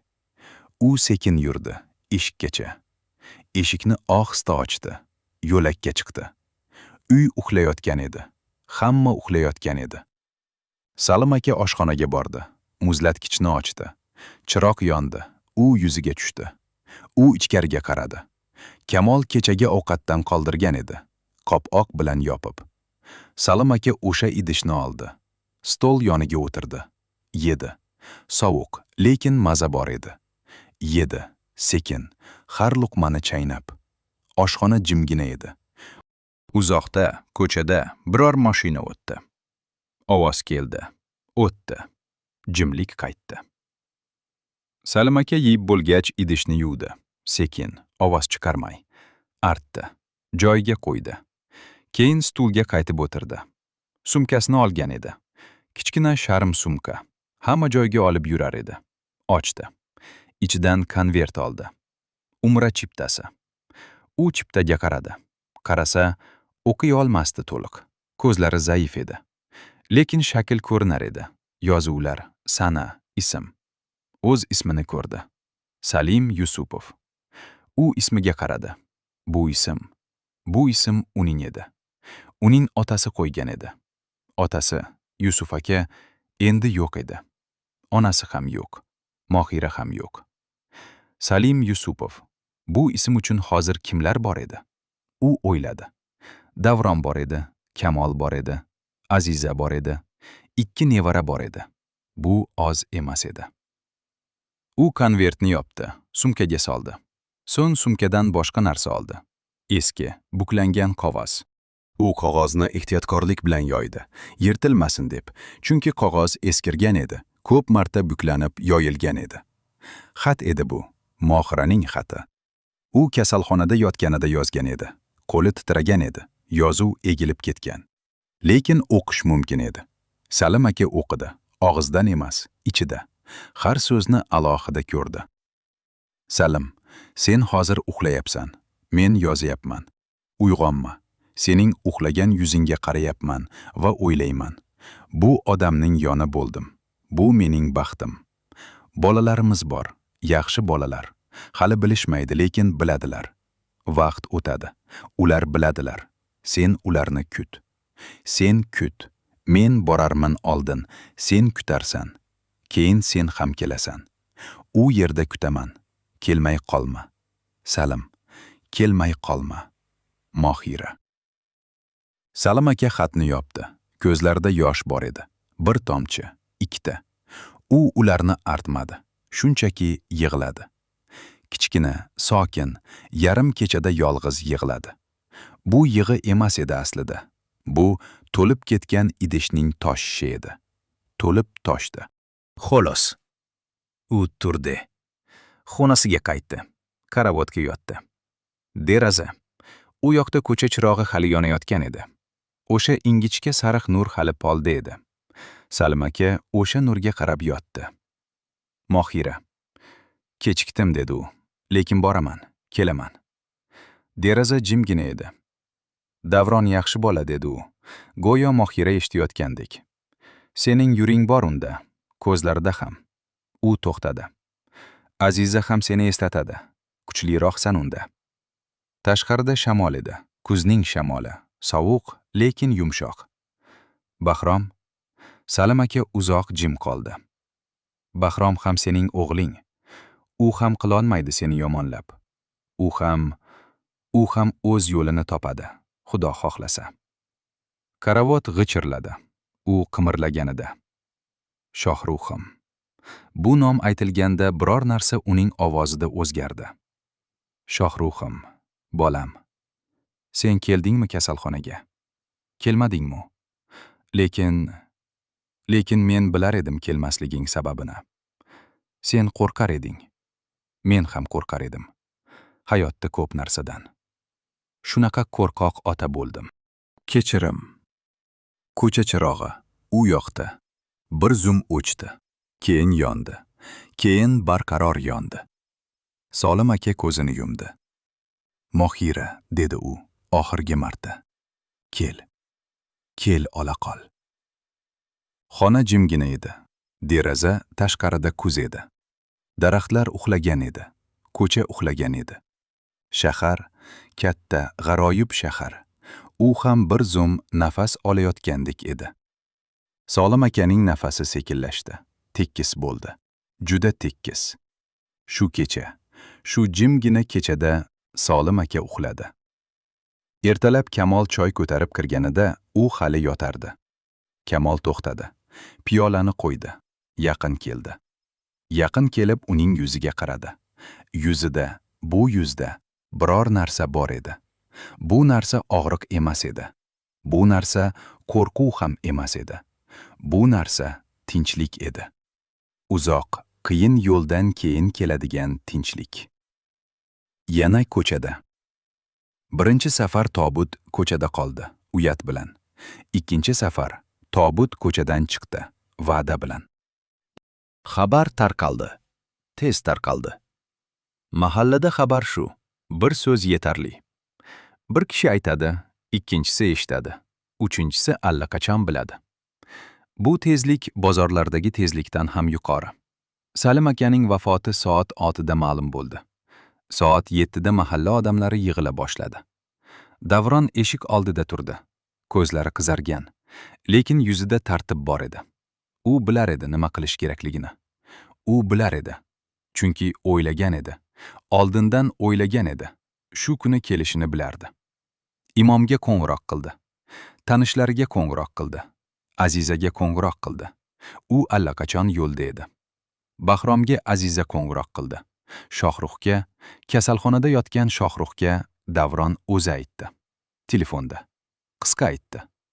Aka, dada ketdilar. Shohrux hech narsa demadi. Uzoq jim qoldi. Keyin dedi. Bilaman. Bu bilaman. Bu so'z ko'p narsa edi. Tobut. Bu safar Davronning uyidan chiqdi. Salim aka vasiyat qilmagan edi. Og'zaki ham, yozma ham. Lekin Davron bilardi. U bilardi, chunki otasi bir kuni yillar oldin Mohira vafotidan keyin degan edi. Davron, men ketganimda sen boshqarasan. Sen kichkingsan, lekin sen boshqarasan. Davron o'shanda 18 yoshda edi. Bu gapning og'irligini tushunmagan edi. Endi tushundi. Tobut ko'tarildi. Bu safar ko'proq odam bor edi.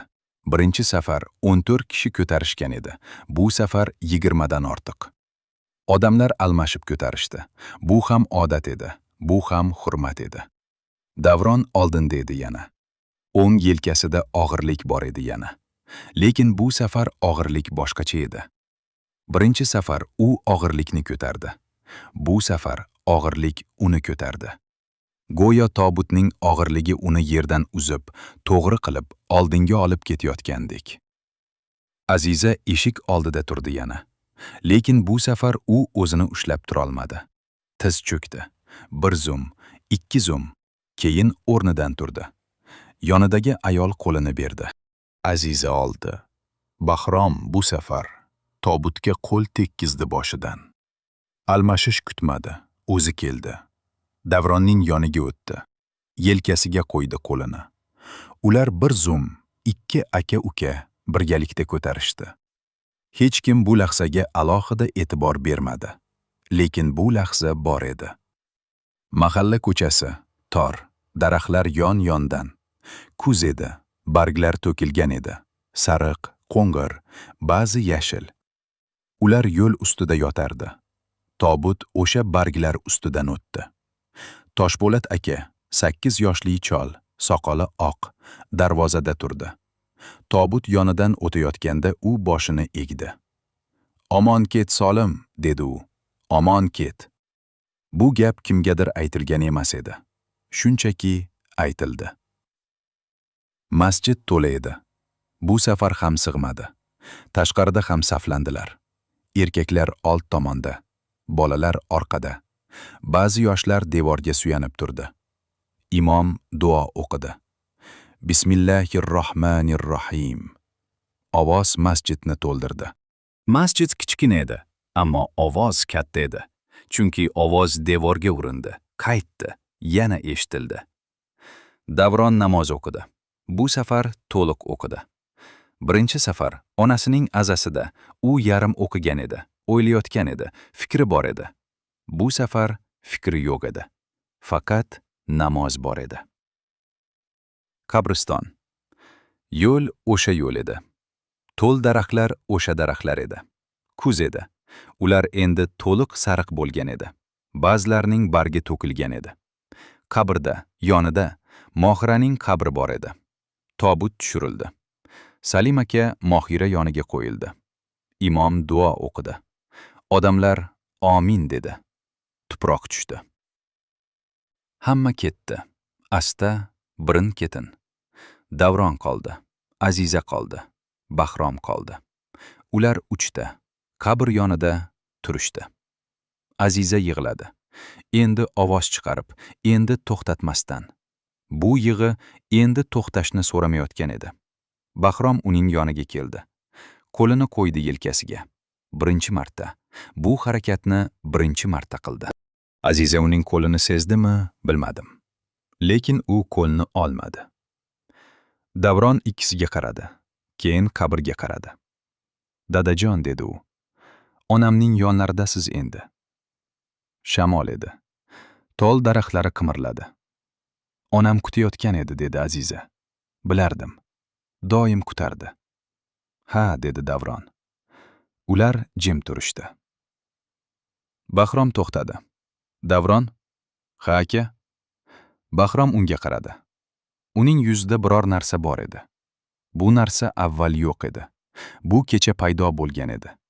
Yoki avval ham bor edi. Yashiringan edi. "Sen..." Bahrom boshlay to'xtadi. "Mashinangni sotganing, marakalar, umra, hamma narsa." "Ovorasi yo'q, aka." "Yo'q." Bahrom boshini qimirlatdi. "Ovorasi bor. Men aytmasam, ovorasi bor." Davron unga qarab qoldi. "Rahmat", dedi Bahrom. Bu bitta so'z uning og'zidan to'liq chiqdi. Na yutib yuborildi, na yarimta aytildi. To'liq. Davron bir zum jim qoldi. Aka, dedi u, uyga boring, dam oling. Bahrom bosh irg'adi. Orqasiga o'girilib ketdi. Aziza Davronning yonida turdi. Ko'rdingizmi? Dedi u past. Ko'rdim, dedi Davron. U ham odamning o'g'li. Ha. Davron qabrga oxirgi marta qaradi. Hammamiz otamning o'g'limiz. Hammamiz. Tobut bu safar ko'chada qolmadi. Lekin bu gap tobut ko'chada qolmadi. Bu faqat jasad haqida emas edi. Bu Davronning va'dasi haqida edi. Va va'da ado bo'lganda, bu so'z, bu kichkina so'z ado bo'ldi. Bu so'z odamni ichidan tozalaydi. Davron o'sha kecha tinch uxladi. Birinchi marta ko'p vaqtdan keyin. Qabriston. Qabriston bu joy emas, bu vaqt. U yerga borgan odam o'tmishga boradi va o'tmish unga qarab turadi. Azadan bir hafta o'tdi. Bahrom bir kuni erta tongda soat 6 da uydan chiqdi. Ziyoda uyda yo'q edi. U bolalar bilan onasiga ketgan edi. Va'dasini bajardi. Bahrom uyda yolg'iz edi. U qabristonga bordi. Yolg'iz bordi, hech kimga aytmasdan, hech kimni chaqirmasdan. Qabriston ertalab boshqacha edi. Kun endi chiqayotgan edi. Osmon och-ko'k. Hali quyosh ko'rinmaydi, lekin yorug'lik bor. Bu yorug'lik tushdan farqli, yumshoq, tekis, hech yerda so'ya yo'q.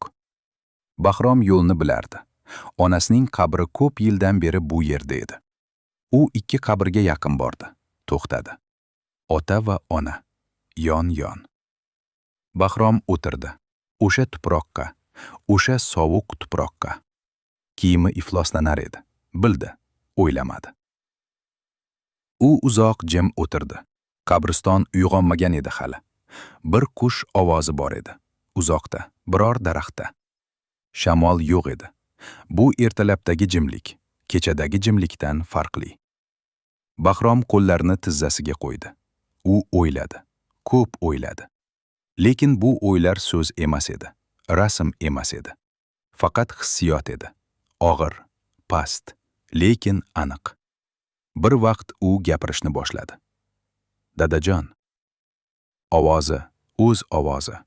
Unga begona eshitildi. U bu joyda gapirgan emas edi hech qachon. Har safar kelardi. Kamdan kam, lekin kelardi va jim turardi. Bugun keldi va gapirdi. U to'xtadi. Men bilardim hammasi noto'g'ri ekanini. Bilardim. Lekin bilish bu qilish emas ekan. Qush ovozi to'xtadi. Jimlik to'liq bo'ldi. Siz meni hech marta yomon ko'rmadingiz. Bahromning ovozi past edi. O'z ovozi emas, boshqa narsa. Men bilardim buni ham. Bu bilim meni to'xtata olmasdi. U boshini egdi. Tushunmadim nima uchun to'xtata olmasligini. Endi ham tushunmayman to'liq. Osmon endi yorqinroq bo'la boshlagan edi. Ziyoda ketdi. Bu gap, bu bitta gap uning og'zidan chiqayotganda qiyin chiqdi. Men xato qildim. Ko'p xato qildim. Uyni ham yo'qotdim. Hozir Sobir bilan gaplashyapman. Qaytarib olaman deyapman. Bilmadim qaytarib olsammi, lekin harakat qilaman. To'l daraxt shoxlari osilib turardi. Uzoqda, devor yonida. Shohruxni ko'rdim kasalxonada. Bahrom nafas oldi. Oyoqlari u to'xtadi. U endi yura olmaydi. Men borgan kuni birinchi marta bordim. U menga qarab dedi. Aka, sen ham keldingmi? Shunday dedi. Sen ham. Xuddi kutmagan edi. Ko'zlari, Bahromning ko'zlari bir narsa boshladi. U ushlab turdi. Ushlab turolmadi. Yig'ladi. Bu yig'i, bu uning yig'isi edi. Birinchi marta. Kasal bo'lganda yig'lagan emas, ota o'lganda yig'lamagan, uy yo'q bo'lganda yig'lamagan. Hozir bu ertalabda, bu yerda yig'ladi. O'girildi, hech kim ko'rmasin deb. Lekin atrofda hech kim yo'q edi. U baribir o'girildi. Ancha vaqt o'tdi. Bahrom ko'zlarini artdi, tuproqdan turdi. Kiyimini qarab chiqdi. Tuproq bor edi, artdi. U qabrga qarab turdi, oxirgi marta. Dadajon, dedi u. Siz o'ylagandek farzand bo'lishga harakat qilamiz. U to'xtadi. Kafolat bera olmayman, lekin harakat qilaman. U ketmoqchi bo'ldi. Keyin yana to'xtadi. Va onasi, dedi u, Mohiraning qabriga qarab. Siz doim bilardingiz. Hamma narsani bilardingiz. Men sizdan ko'p narsa yashirdim. Lekin siz bilardingiz. Uning ovozi yana titray boshladi. Kechirasizmi? Ikkalaringiz ham kechirasizlarmi? Qabriston jimgina edi. Lekin bu jimlik, bu javob emas edi. Bu tinglash edi. Bahrom qabriston darvozasidan chiqqanida Davronni ko'rdi. Davron darvoza yonida turardi. Kelganmi yoki kutayotganmi aniq emas. U Bahromni ko'rdi. Bahrom uni ko'rdi. Ular bir zum qarab qolishdi. Davron yaqin keldi. Siz ham keldingizmi? Dedi u. Ha. Bahrom boshini ko'tardi. Sen qachon kelding? Hozir. Sizni ko'rdim, kirmadim. Bahrom unga qarab qoldi. Nega?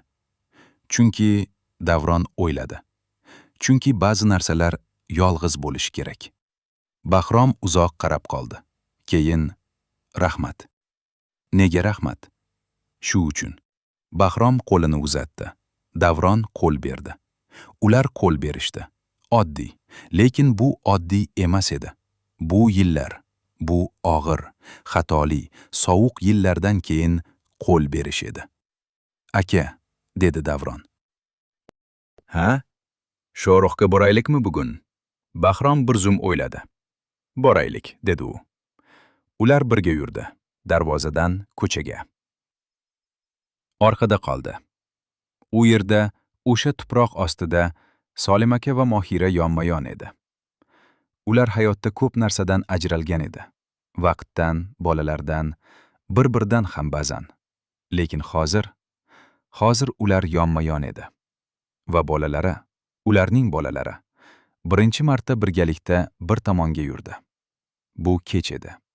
Bu kech, lekin edi. Hayot davom etadi.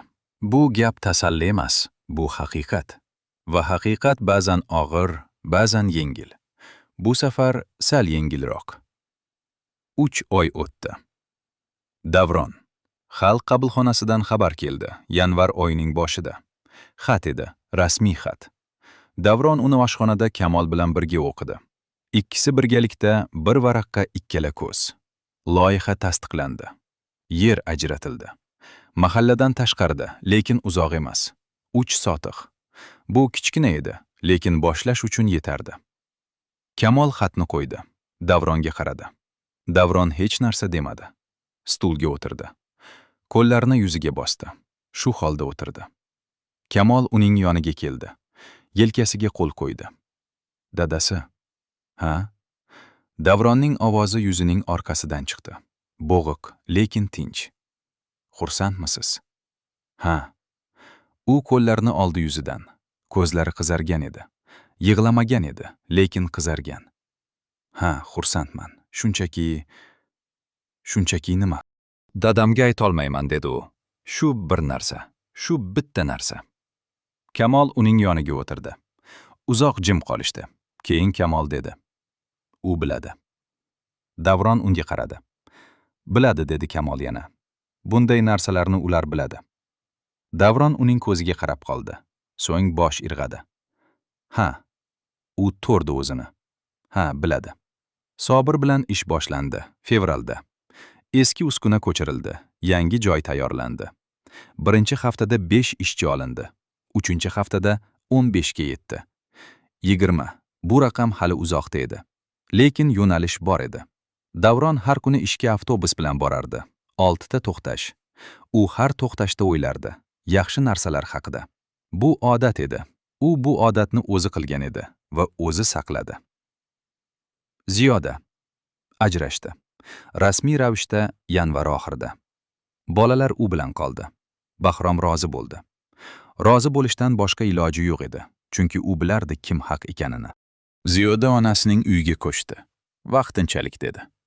Lekin vaqtinchalik qachon tugashini bilmasdi. Bilmasa ham bo'lardi. Bir kuni mart boshida u Azizaga qo'ng'iroq qildi. Aziza, qanaqasiz? Yaxshi, siz? O'zim ham. Ziyoda bir zum to'xtadi. Men aytmoqchi edim.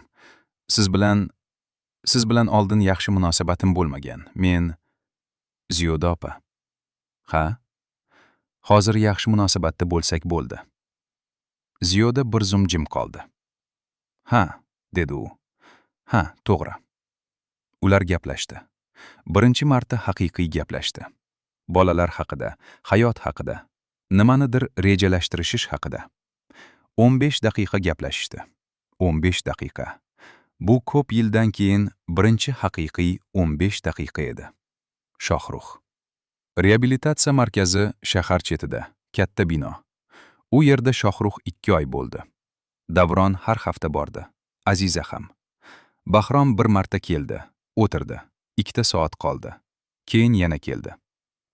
Mart oxirida bir kuni terapevt chiqib dedi. Sezilyapti. Oyoqlarda sezgi bor. Shohrux bu gapni eshitdi. Hech narsa demadi dastlab. Keyin yura olamanmi yana? Bilmadim dedi shifokor. Lekin sezilyapti. Bu boshlanish. Shohrux derazaga qaradi. Tashqarida bahor edi.